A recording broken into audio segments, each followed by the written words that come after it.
Evo, ja ću vam danas pričati nešto o tim novim vidovima imunološke i ćelijske terapije. Namjerno sam ostavila ovako lijepi naziv, jel da? Kako ga je Snežana stavila. Prvo, hvala Snežani na pozivu i hvala vama što ste došli. Zbilja vas je puno, ima vas iz Novog Sada, iz Niša, iz Crne Gore. Super da se tako družite i da smo se našli da možemo razgovarati. Super da imamo pitanja, super da vidite da ima razlika i da te razlike ne rezultiraju nužno ničim lošim. Kažem, ponovo bi se vratila na taj talidomid. Nemojte se bojati jer kao što je doktorica Elez rekla, mi u našim arhivama imamo ljude koji su po 4 godine uzimali talidomid i koji su super. Vi ste tu u glavi. Znači vi ćete osjetiti da vam trnu noge, da ne osjetite da je voda dovoljno topla, da ne možete uzeti ovu spajalicu u ruku jer je ne osjećate, ove fine, tanke stvari, tako to isprobajte. Da kad dirnete vilicu, one vršak vilice, da vas ne bocka to više jer je otupio osjeti. To su vam prvi znakovi. Kad to osjetite, recite to liječniku i prekinut ćete uzimati talidomid i to je to. Samo nemojte dozvoliti da se desi da stanete nogom na pod i da osjetite da je drvo. Morate to prijaviti prije, jel da? Meni se konkretno ta neuropatija bude još pre transplantacije. I jel se pogoršava? To je krucijalno. Da se smanjuje, verovatno kako se na neki način bolest.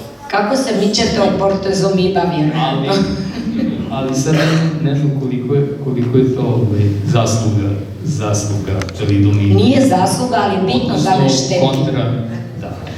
Bitno je da ne šteti. Evo, ja ću sad na ove kao pametnije lijekove, jel da? Recimo da svi ovi lijekovi kad kažete, kad je Snežana pokazala kemioterapija, da je u ne znam koliko posto bolesnika, u velikom broju bolesnika, mi recimo danas u Hrvatskoj pod navodnike više nemamo kemoterapiju, makli smo svu kemoterapiju i prešli smo na ove pametne lijekove. Osim kod bolesnika koji stvarno ne idu dobro, pa na kraju moramo konsolidirati. Međutim, vidjet ćete i sada da puno toga nemamo. Čovjek nikad nije zadovoljan, to je u čovjekovoj prirodi. Znači, počela je cijela ova imunoterapija tu sa ovim daratumumabom, monoklonskim protutijelom na onaj CD38, to je biljeg koji se nalazi, jedna oznaka kao recimo nama nos, tako je taj CD38 na plazma stanicama, počelo je s njim.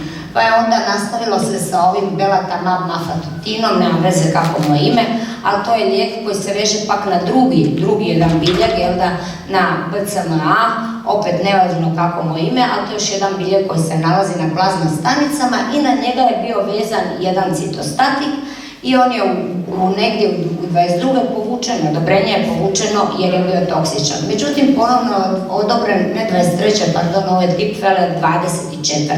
Znači u 6. mjesecu 24. je odobren ponovo, a pokazat ću vam zašto. Onda su ovo prve Idacel, karte stanična terapija koja je dobila odobrenje 24. Onda 21. je tu bio isatuximab koji je zapravo paralela daratumumaba, samo malo drugačiji, ali čini se da je djelovanje identično, isto, učinkovitost ista, malo se drugačije veže, vidjet ćemo da li će biti ikakve razlike sada između njih dvojice.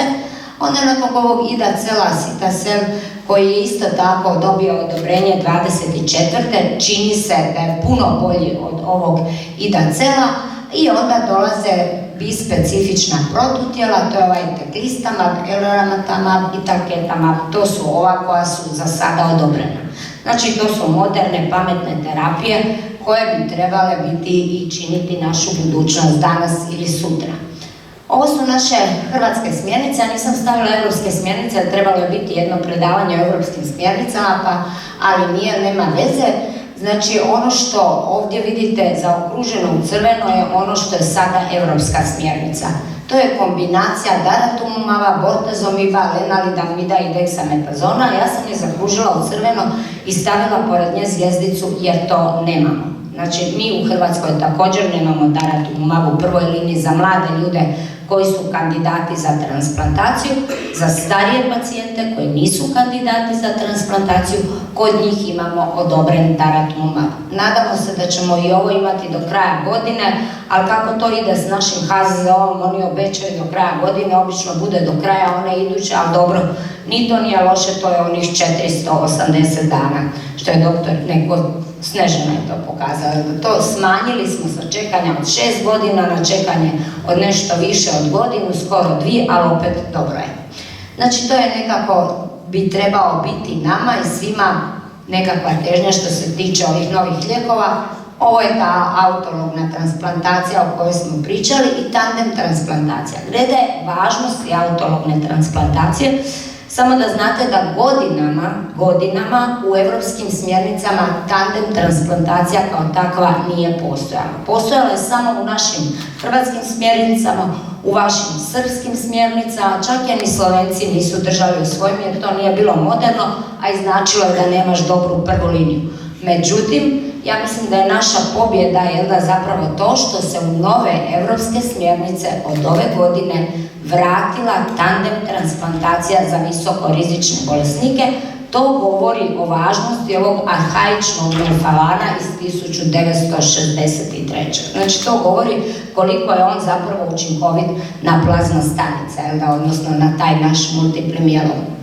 Standard nam je ovo održavanje lenalidomidom, trebalo bi biti i ovim daratumumabom, kao što vidite i tu je zvijezdica, daratumumab još uvijek nemamo. Zašto bi sad mi htjeli taj Dara VRD kad imamo ovaj VRD i ne možemo reći da je taj VRD loš, ali ajmo vidjeti zašto. Znači kada pogledamo rezultate ove studije koja je direktno usporedila taj dodatak daratumumab u tom standardu bortezomiba, lenalidomida i deksametazona, onda vidimo da postoji ogromna razlika, skoro 20% u progresiji bolesnika. Znači, kod bolesnika koji su primili taj dodatak daratumumaba, gotovo 85% je u remisiji nakon 4 godine. Znači, to je stvarno fantastičan rezultat za razliku od 68, koji je kod onih bolesnika koji su primili VRD. Opet, nemojmo reći da je tih 68% loše, nije loše, ali ovo svakako bolje. Ono što je naš standard je ovo što je doktorica Alez rekla, znači uvodna terapija sa VRD-om, vidjeli smo te rezultate na 50 mjeseci, što je 4 godine, bolesnici su zapravo bez progresije bolesti i super je to, ali se ipak može dobiti nešto bolje. Znači svakako ovo je sad naš standard, plus autologna, plus održavanje, naravno za ono što je doktorica rekla, visokorizične bolesnike i bolesnike koji nisu postigli, mi držimo to da moraju postići kompletnu remisiju, ali to je, kažem, od centra do centra, mi radimo tu takozvanu tandem transplantaciju. Mielom je bolest starije populacije, kao što smo rekli, iako imamo sve više i ovih mladih, da sve više i više raste ovaj postotak ovih mlađih ljudi, međutim možemo reći da je 60% preko 50. godine, a preko 30% je bolesnika koji su stariji od 70 godina, znači moramo misliti i na tu populaciju i ovo je danas naš standard u Hrvatskoj. Znači mi u Hrvatskoj imamo daratumumab, plus lenalidomid, plus deksametazon za liječenje bolesnika koji nisu kandidati za transplantaciju. Rezultati su super, ovo su rezultati te studije, nakon 60 mjeseci više od 50% bolesnika nije progrediralo, odnosno nije ušlo u progresiju. Međutim, šta možemo još tu napraviti? Možemo li kod tih bolesnika poboljšati rezultate? Pa onda se probalo, ako mogu mlađi, biti liječeni tim takozvanim kvadripletom, odnosno s 4 lijeka, kombinacija daratumumaba, bortezomiba, lenalidomida i deksametazona, da li je to moguće dati i starijoj populaciji. Ovdje na slici vidite ove 2 studije, od kojih jedna koristi ona isatuximab, to je ono novo anti-CD38 protutijelo, ali ništa bolje od ovog prvog daratumumaba, samo je mrvicu različito, a čini se da su podjednaki, Znači ovo su 2 studije, jedna je koristila to jedno protutijelo, druga je koristila drugo protutijelo i kombinirali su ga sa ovom VRD terapijom kod starijih bolesnika. Da li ti bolesnici također imaju problem, mogu imati koristi, ali da li imaju problem s toksičnosti, jer uvijek je to balans, kako je to doktorica lijepo rekla, terapija ne smije biti opasnija od same bolesti. I što smo dobili? Dobili smo da i ovi bolesnici imaju korist. Znači i ti bolesnici imaju korist od dodatka daratumumaba, lenalidomidu i deksametazonu. Ovo je jedna studija, ali slično i sa drugom studijom, obe su pokazale korist, naravno kod bolesnika koji su dobrog općeg stanja. Mi smo ove naše smjernice mijenjali u 12. mjesecu 24. Sada je koji 3. 25. i eto ti već ćemo, čini se, morati mijenjati ove smjernice jer ovo možemo dati. Nije problem, mi možemo bortezomib dati bilo kome, bortezomib je relativno jeftin, niko nas ne pita. Znači, ovo bi trebao sada postati standard i kod starijih bolesnika. I onda dolazimo do problema, kod nas je lenalidomid dostupan. Znači, dostupan je i opet ga možemo dati bilo kome, niko ne pita, ne ide na teret posebno skupih lijekova, nego ide na teret bolnice, znači može.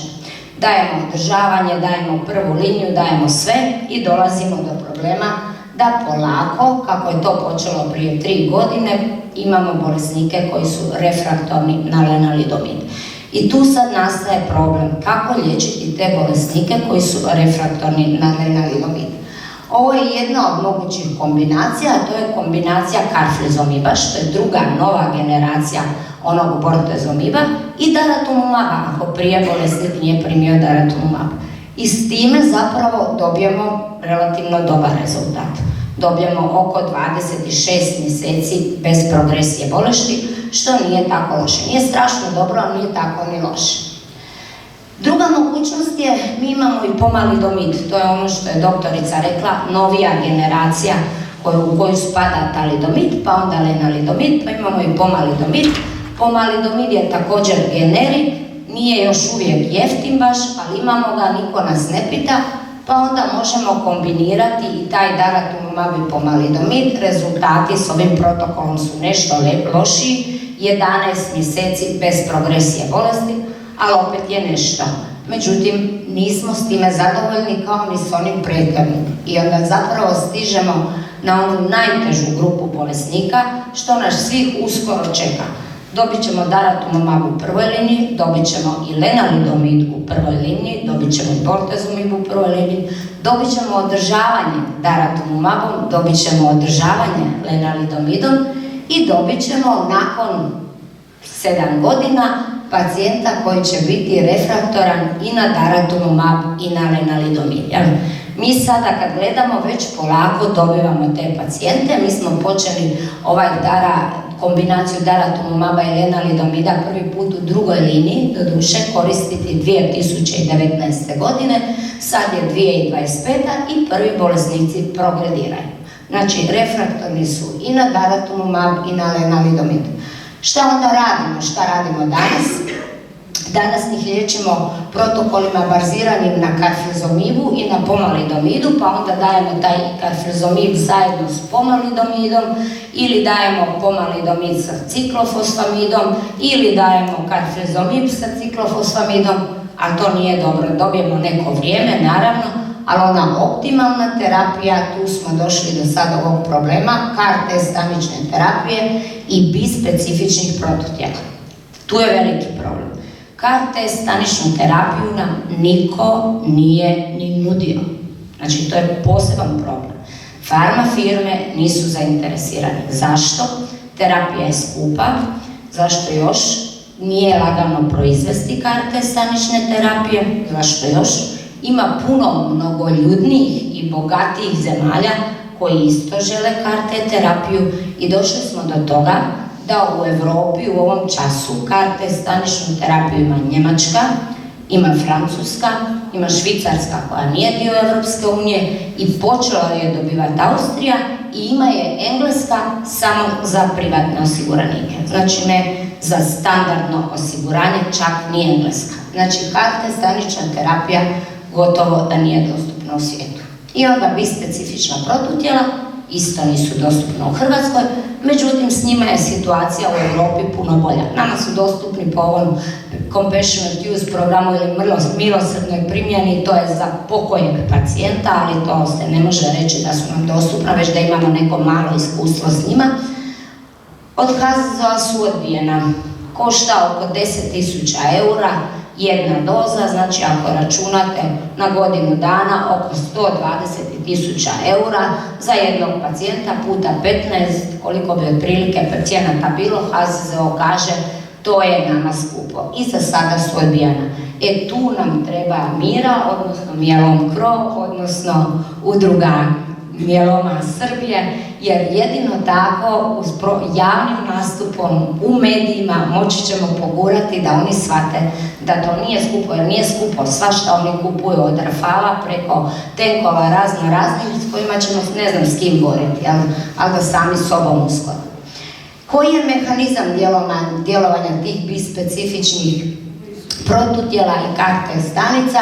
Recimo da je ovo ta stanica multiplog mieloma, pa ona na sebi ima ovo svašta nešto, kao što mi imamo oči, nos, usta, tako mielomska stanica ima ovaj CD38, ima ovaj BCMA, ima ovaj GPRC5D, ima ovaj FCRH5, nije važno, ni ja to ne mogu zapamtiti, ni ime, ni ta slova, ali to su za sada su na te oznake, na te biljege proizvedena ili karte stanice, jer da na ovaj BCMA, dva tipa karte stanice, ili na ovaj BCMA, na ovaj taj GP i na ovaj FCR, bispecifična protutijela. Znači koja se onda vežu na te biljege i na taj način ubijaju stanicu.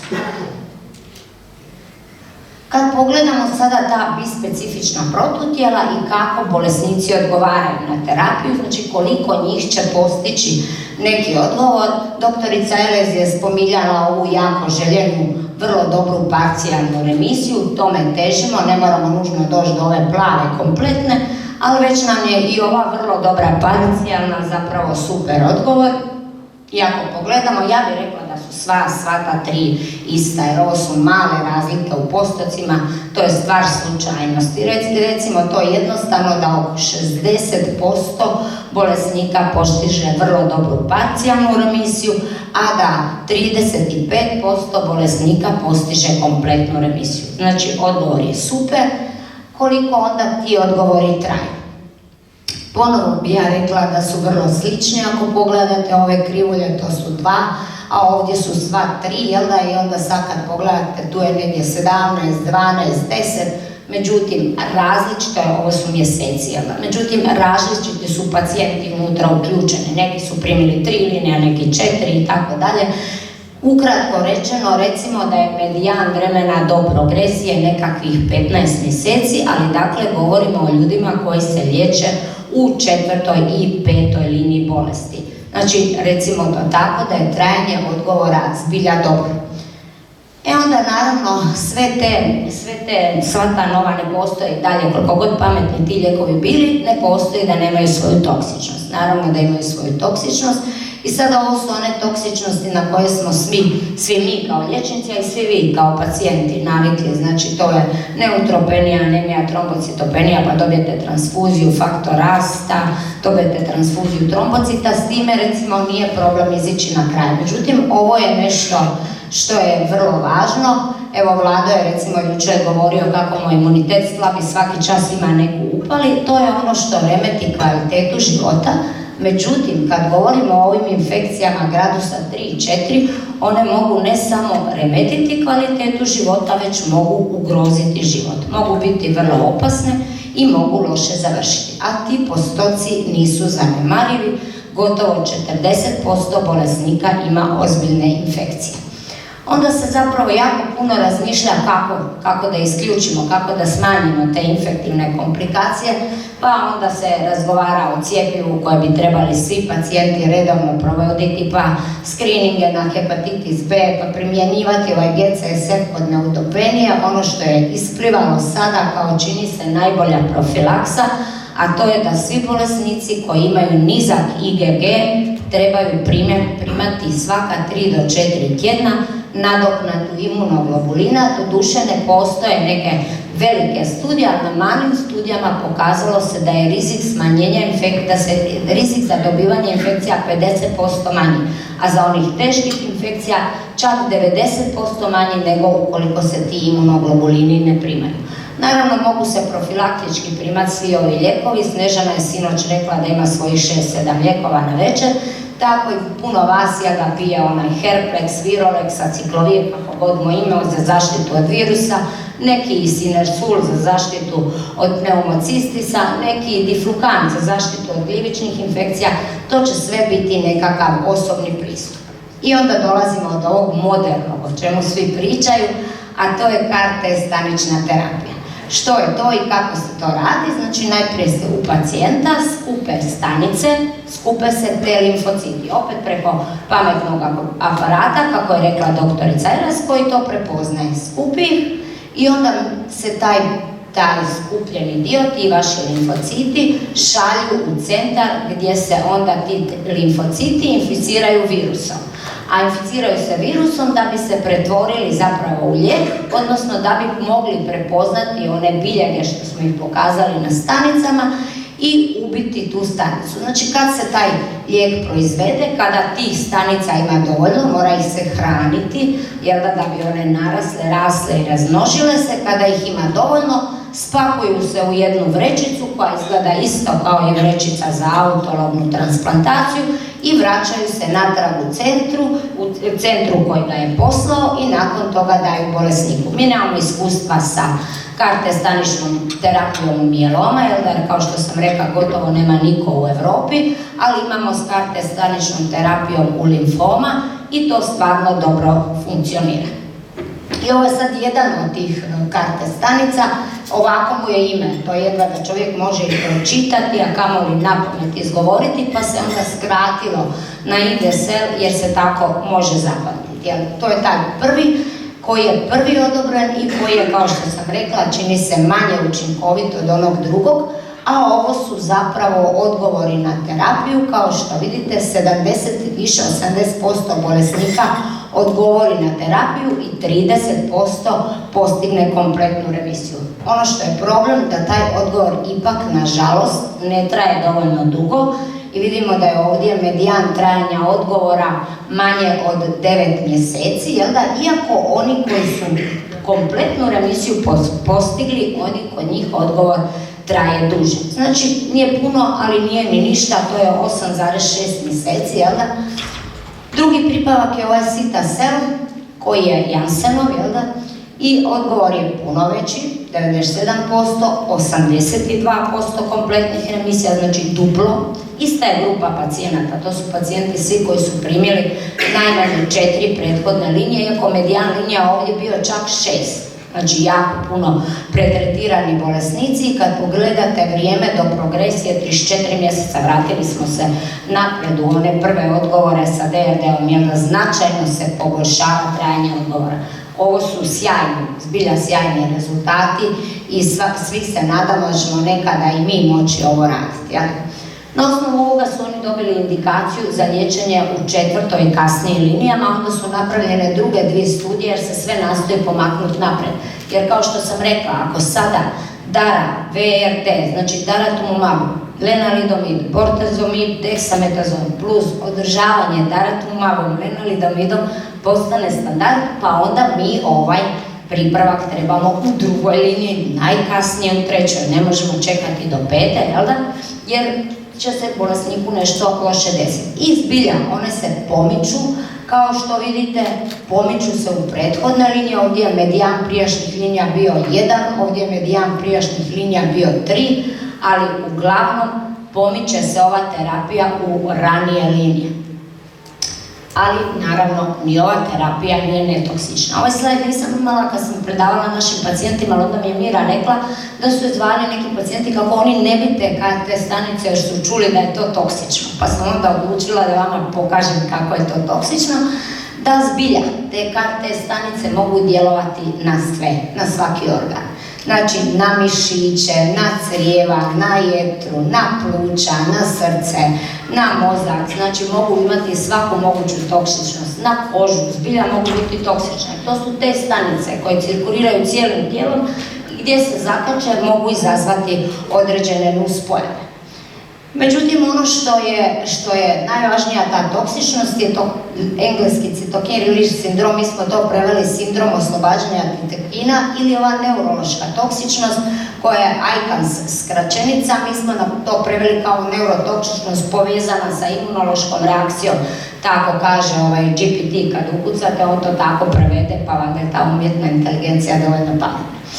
Taj cytokine release sindrom, šta to zapravo jest i šta se to dešava? To je jedan opći imunološki odgovor koji izgleda kao da ste iznenada dobili najtežu gripu. Znači, javi se temperatura preko 38, padne tlak, razvija se hipoksija, odnosno manjak kisika i to su recimo tako najvažniji znakovi tog cytokine release sindroma. Čovjek se osjeća slabo, loše, umorno, znači kao da ste dobili neku tešku infekciju. On se onda stupnjuje, jel da, prema određenim faktorima se stupnjuje kakav je taj cytokine release sindrom. Pa ako imate ovaj stupanj 1, zapravo ništa ne desi, dobije se neka terapija i većini se ne desi pacijenata ništa. Terapija jedino manje smanjuje imunitet. Drugi stupanj, isto tako, ništa se ne desi, prođe, pacijent dobije terapiju i to je to. Ovaj treći stupanj je već malo teži. Četvrti je onaj koji je opasan i zahtjeva premještaj u jedinicu intenzivnog liječenja. Šta je ova neurotoksičnost? To je zapravo nešto vrlo čudno. Mi kad smo dobili upute kako se ponašati s tim pacijentima, kako primijetiti da ima tu neurotoksičnost koja se manifestira kao zbunjenost, smušenost, pospanost, nekakva jednostavno kao da pacijent nije prisutan, onda su nam dali ovo. Dali su nam da vidimo da ih pitamo 5 pitanja, uvijek svaki dan isto pitanje jer pacijent neće znati odgovoriti. I zbilja jednog, vi znate tko je naš predsjednik, svi znaju tko je naš predsjednik, specifičan je. I zbilja jedno jutro ja dođem i pitam našeg pacijenta, a tko je naš predsjednik? I čovjek nije znao. Znači, to su neka obična pitanja. Pokažete pa neki predmet, olovku, čovjek ne može prepoznati. I drugi je problem što nekad i prepozna, ne može naći riječ. Znači jedna vrlo čudni jedan poremećaj, a isto tako i ovo pacijent piše uvijek istu rečenicu jer ima promjenu rukopisa. Mi smo odlučili da damo pacijentu da piše volim pitu od jabuke. Svi kad idu kući kažu neću više jesti pitu od jabuke. I sad ovo je prvi dan. Prvi dan je napisao volim pitu od jabuke. To je bilo prvi dan, ovo je bila kartestanična terapija za limfom, ne za mijelom, ali je svejedno isti su znakovi, ne? I ovo je šta je on napisao kad je razvio taj cytokine release sindrom. Vidite, potpuna promjena rukopisa, ne može pratiti ravnu liniju, nego piše prema dole. Znači, to su bili prvi od znakova cytokine release sindroma. Na osnovu ovog što sam vam sad pokazala se ponovo boduje. I prema tim bodovima vi ćete vidjeti u kom je zapravo bolesnih stupnju. Prvom, drugom, trećom ili četvrtom. Znači, prvi nema veze. Mi svih odmah obavijestimo JIL, jer ako se nešto ozbiljno desi, JIL je jedinica intenzivnog liječenja, jer ako se nešto ozbiljno desi, moraju imati krevet. Pa onda kažemo, čuvajte nam krevet, najčešće nam naravno taj krevet ne treba. Znači, prvi stupanj, praktički se ništa ne dešava, čak ne trebate ni terapiju. I u drugom stupnju treba malo terapije. Treći je već malo lošiji, međutim četvrti stupanj predstavlja problem. E sad, ali ono što vam ja hoću pokazati, da kažem da to nije tako strašno, jel da? Jer kad pogledate, ovo je onaj jedan pritavac, da sad recimo onaj učinkovitiji, ovo je onaj drugi koji je manje učinkovit. I kad sad pogledate onaj cytokine release sindrom, znači to nije onaj koji hvata glavu, ovaj drugi je neurološki, jel da, onaj koji hvata glavu. Kad pogledate ovaj cytokin, znači temperatura i to, 76%, puno. Znači, kad tako pročitaš, jako puno. Međutim, kad pogledaš ono što je važno, rekli smo prvi i drugi stupanj nisu jako bitni, nisu jako teški i lako ih zbrinjavamo. Ovaj gradus 3 i 4 svega 1%. Vraćamo se na onih 1% od autologne transplantacije. Znači, nije ništa, ali nije tako strašno toksično.